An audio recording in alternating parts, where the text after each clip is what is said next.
प्रकार से गोकर्ण जी महाराज ने पिताजी को दिव्य ज्ञान दिया कि पिताजी संतों का संग करिए, उससे आपका कल्याण जो है हो जाएगा। और देखिए पिताजी पुत्र की बात मान रहे हैं, तो कई बार आपका पुत्र ज्ञानी निकल जाए, सही बात बताए, तो पिता का भी कर्तव्य बनता है कि पुत्र यदि सही बात बता रहा है कि पिताजी स्वीकार करें। धर्म, यदि पुत्र धर्म करने वाला निकल गया तो धर्म कर्म में रहने वाला पिता भी होगा तो बात मानेगा, और पिता अधर्मी हो जाएगा तो पुत्र की बात को जो है नहीं मानेगा। ये तो धर्म कर्म करने वाले पंडित जी थे, अच्छे सही मार्ग में चलने वाले थे, तो सही ज्ञान दिए, तुरंत उनकी बात को जो है आत्मसात कर लिए कि एवं सुतोक्ति वसतो गृहं विहाय या तो वनम स्थिरमतिर्गति षष्ठवर्तः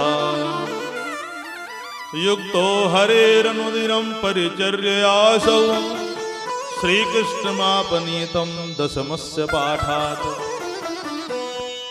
तीर्थ स्थान की ओर चल देते हैं और भागवत जी के 10वें स्कंद का पाठ करते हुए अंत में आत्मदेव जी महाराज परम गति को जो है प्राप्त करते हैं। अब घर में कौन बची? धुंधरी बची। अब अकेले माता जी को पाकर के धुंधकारी कहने लगा, अरे माता कहाँ कितना धन गाड़ के रखा है, पिताजी रख गए हैं, सबको निकाल, नहीं तो जलती हुई लकड़ी से तेरे को मारूंगा। कवित्तम तिष्ठति ब्रूहि हनिष्य लत्यान चेत, नहीं तो जलती लकड़ी से मारूंगा। अब माता जी के ही ज्ञान का प्रभाव था, क्या माता जी के ऊपर ही वो ज्ञान का प्रभाव डाल रहे हैं। बोलिए सीताराम। जलते अब माता जी कहे, मैं कहाँ से बेटा धन लाऊं, जितना धन था तूने सब बेच खाया, अब घर में कुछ नहीं है। बोले गाड़ के बोले नहीं रखी हूं। अब रात्रि में माता को बड़ी चिंता हुई, तो मेरे को जलती हुई लकड़ी से मारेगा। घर से निकलकर भाग जाती है और रात्रि में अंध कुआं में गिर करके मैया अपने प्राण को ही त्याग देती है। अंध कुआं क्या होता है भाई? जंगल में होता है। साधारण कुआं में कोई गिर जाए कोई बचा सकता है, चिल्लाएगी, लेकिन अंध कुआं तमाम सांप बिच्छू उसमें पड़े रहते हैं जंगल में, जिसमें एक बार गिर जाओ तो सांप बिच्छू नहीं निकलने देंगे, प्रयास भी करोगे तो अंध कुआं में जाकर गिरी और अपने प्राण को जो है त्याग देती है। अब गोकर्ण जी महाराज बचे। अब गोकर्ण जी महाराज बड़े ज्ञानी थे, वो समझ गए कि अब नंबर हमारा है, अब जलती हुई लकड़ी हमको दिखाएगा, ये हमको दिखाए उससे पहले हम ही निकल ले। बड़े प्रेम से बोले एक दिन, भैया, बोले क्या है बताओ? बोले हम जाना चाहते हैं तीर्थ यात्रा। बोले बिल्कुल निसंकोच जाओ। अभी चाह रहा था कि अकेले घर में हो जाऊं तो मेरा राज्य अकेले घर में हो जाए और आराम से बढ़िया रहूंगा। गोकर्ण जी भी तीर्थ यात्रा की ओर चले गए। अब ये घर में अकेला बचा, अकेला बचा तो वही चोरी डकैती करे और घर में जो है जा करके 5-5 गड़िकाओं को लाकर रख लिया, वेश्याओं को ला के रख लिया, चोरी डकैती करे और ला करके उनको धन सौंप दिया करता था। विचार कीजिए भैया, ये केवल धुंधकारी की दशा नहीं है, हाँ ये सब हमारी दशा है। ब्राह्मण आत्मदेव की दशा नहीं है, सब हमारी। हाँ कैसे? तुंगभद्रा नदी किनारे, तुंगभद्रा मतलब ये शरीर ही हमारा क्या है? तुंगभद्रा। और इसमें रहने वाला जीवात्मा जो है आत्मदेव ब्राह्मण है। कौन है? जीवात्मा। और जो बुद्धि है वही धुंधली है। संत ने फल दिया जीवात्मा को, आत्मदेव को, कि पत्नी खिला देना बुद्धि को, धुंधली खिला देना। क्या खिलाया? नहीं खिलाया। खिला देता तो बात ही खत्म हो जाता वहीं पे। वैसे ही संतों से हमें दिव्य वचन प्राप्त होता है, ज्ञान प्राप्त होता है, प्रवचन में अच्छी अच्छी बात सुनते हैं और महाराज जी कहते हैं अपनी बुद्धि को खिला देना। तो क्या हम खिलाते हैं? सोचते हैं घर जाके जो महाराज जी बता रहे हैं उसी नियम में चलेंगे, लेकिन घर जाते ही जाते अरे महाराज जी तो प्रवचन सुनाते रहते, उनका धंधा ही है, उनका तो काम ही है, हम काहे करेंगे, हम तो अपने रास्ते में चलेंगे। तो क्या होता है भैया? वही स्थिति बिगड़ जाती है।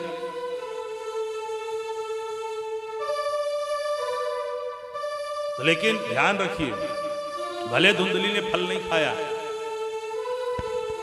लेकिन फल भले स्वयं नहीं खाया, गाय को खिलाया, लेकिन अंत में कहीं न कहीं वो बच्चा कल्याण किया। गोकर्ण जी के द्वारा एक संतान हुआ। ऐसे ही सत्संग में भले हम बुद्धि को न खिला पाए, तुरंत बाद में भी न खिला पाए, लेकिन सत्संग यदि किए हैं जीवन में कभी न कभी वो सत्संग हमारे काम जरूर आएगा। कई बार जीवन में ऐसी स्थिति बन जाती है, किम कर्तव्य विमूढ़ा, हम क्या करें क्या न करें समझ भी नहीं आता। उस समय जो सत्संग किया रहता है उसको सूत्र याद आ जाता है कि हमको ऐसा करना चाहिए। भाई चकाचक लाइट है, कोई टार्च दे दे आपको, लो भैया टार्च रखे रहो, आप क्या करोगे, टार्च को फेंक दोगे। अरे क्या करेंगे टार्च, अब आजकल तो दिन रात लाइट रहता है, जनरेटर है, सब कुछ, टार्च का कोई काम नहीं है, मोबाइल में भी लाइट है। और वही कहीं भटक गए, अंधेरा हो गया भैया, किसी टार्च रख ली, जब अंधेरा हो गया तब टार्च का महत्व तो समझ में आता है। वैसे जीवन में जब संकट आते हैं, जब सत्संग का महत्व हमें जो है समझ में आता है। ये 5-5 गड़िकाओं को ला के रख लेता है और ला करके धन करके चोरी करके धन दिया करता था। एक दिन राजा के यहाँ चोरी करता है, राजा के यहाँ चोरी किया, बहुत सारा धन ला करके गड़िकाओं को दिया। वेश्याओं ने देखा, बोला अब तो इतना धन लेके आया, पकड़ा गया, निश्चित बताएगा, पूछेंगे पकड़ा जाएगा तेरा धन कहाँ गया, किसको देता है, हमारा नाम तो बताएगा ही, किनको देता हूं, तो इसके साथ साथ हमको भी जेल में जाना पड़ेगा। आज बढ़िया मौका है, क्या करें, इसको यहीं खत्म करो, धन लेकर निकल पड़ो। रात में क्या करते हैं, खूब मदिरा पिलाए, खटिया में सुला करके गले में फांसी जो है लगा दिया, फांसी लगा करके खींचने का प्रयास किया, जोर से खींचा, फिर भी धुंधकारी का प्राण जो है नहीं निकला। तब क्या किया, एक गड़िका जाती है चूल्हे में जाकर के अंगार निकाल लाती है और उसके मुख में डाल दिया कि तप्तांगार समूहस्य तन्मुखे ही विचिक्षुपो अग्निज्वालाति दुखेन व्याकुलो निधनम गतः। और अग्नि ज्वाला से दुखी होकर के, व्याकुल होकर के अपने प्राण को धुंधकारी त्याग दिया। तभी गड़िका उसको वहीं गड़ा करके सब धन लेकर के रफू चक्कर हो जाती है, भाग जाती है। अब इधर ये भयंकर प्रेत बना। उधर गोकर्ण जी महाराज को पता चला, तीर्थ यात्रा में थे, जब हमारे घर में कोई नहीं रह गया है, तो गया जी में जाकर के विधिवत सभी अपने भाई के नाम से, पिताजी माताजी के नाम से विधिवत श्राद्ध कर दिया, गया श्राद्ध।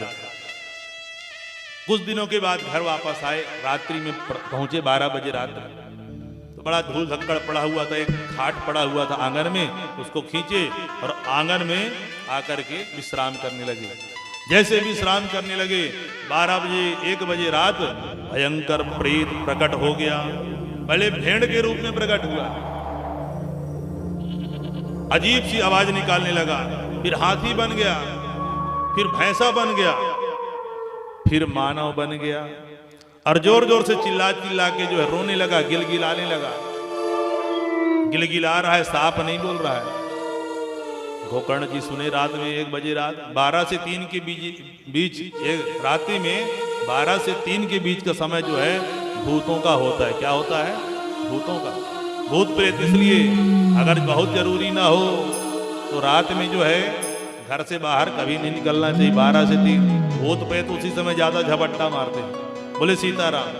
और निकलिए भी तो हनुमान जी का नाम लेकर के कि भूत पिशाच निकट नहीं आवे, भूत पिशाच निकट नहीं आवे, महावीर जब नाम सुनावे, महावीर जब नाम सुनावे। रात्रि में निकलिए तो कैसे निकलना चाहिए? हनुमान जी का नाम लेकर के। भूत पिशाच निकट नहीं आवे, महावीर जब नाम सुनावे। बोले सीताराम।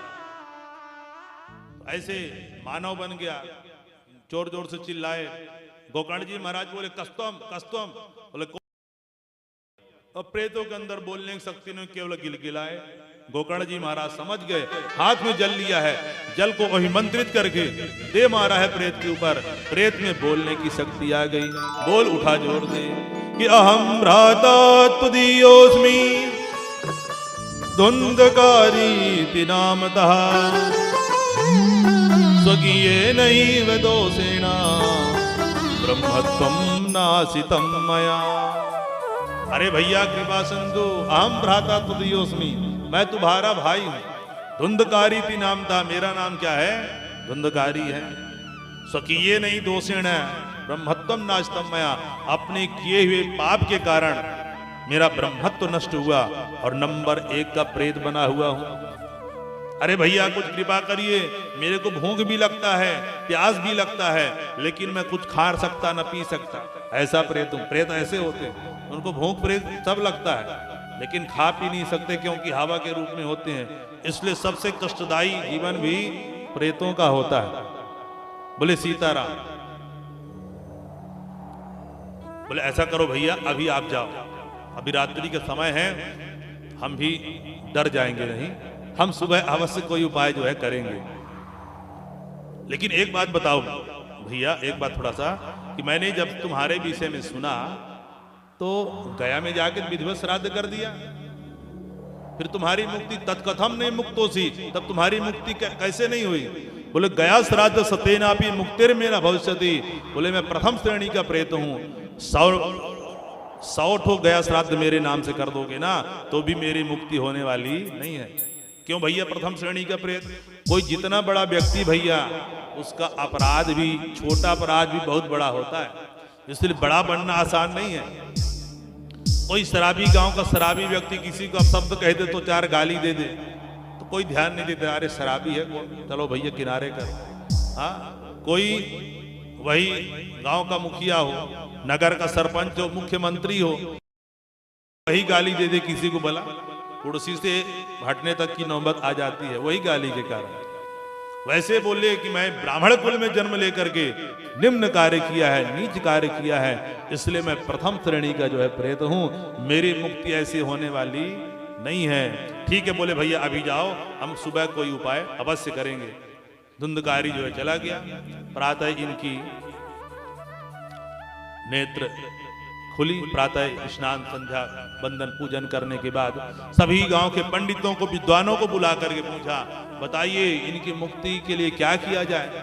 तभी ब्राह्मण पंडित उपाय बताए, लेकिन न बता सके। तभी हाथ में जल लिया है, हाथ में जल लेकर के सूर्य भगवान को प्रणाम किया कि तुभ्यं नमो जगत साक्षिन् ब्रूहि मे मुक्ति हेतुकम्। हे सूर्य भगवान, कोई उपाय बताइए, मैं आपको बारंबार प्रणाम करता हूं, मेरे भाई की मुक्ति का उपाय बताइए। सूर्य भगवान प्रकट हो जाते हैं, बोल उठते हैं कि श्रीमद्भागवतान मुक्ति सप्ताह वाचनम कुरु। अरे भैया गोकर्ण, अपने भाई को श्रीमद् भागवत की कथा विधि विधान से सुनाओ, सप्ताह विधि से। उनकी कथा सुनने से निश्चित इनको मुक्ति की प्राप्ति हो जाएगी। ऐसा सुने सूर्य भगवान अंतर ध्यान हुए और सुन करके दिव्य भागवत कथा की व्यवस्था करने लगे। आषाढ़ के महीने में भी भागवत कथा का आयोजन किया। कब? आषाढ़ में। सभी वैष्णव ब्राह्मणों के बैठने की अलग अलग व्यवस्थाएं की है। और वहीं एक 7 गांठ का जो है बांस रखा हुआ था, उसमें प्रेत हवा रूप में आकर के धुंधकारी भी आकर के बैठ जाता है।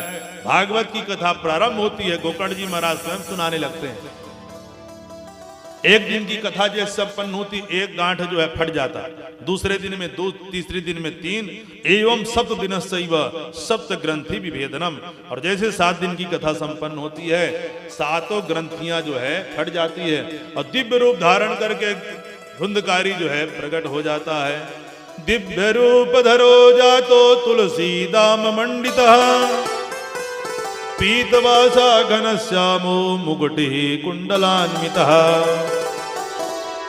और दिव्य रूप धारण करके प्रकट हुआ और बड़े जोर जोर से भागवत की महिमा को बखान करने लगता है कि धन्या भागवती वार्ता प्रेत पीड़ा विनाशनी सप्ताहोपि तथा धन्या कृष्ण लोक फल प्रदा।